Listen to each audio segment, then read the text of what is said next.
The Talking Parrot.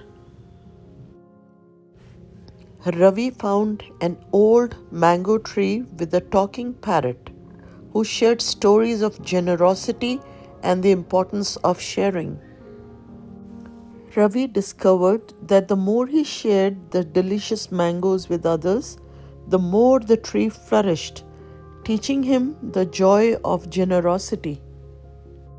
Inspired, Ravi challenged his friends to share not just mangoes but an abundance they had, creating a ripple effect of kindness.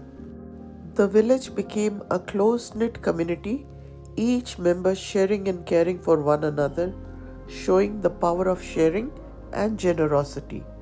The talking parrot praised Ravi for creating a harmonious village, imparting wisdom about the lasting impact of kindness and generosity.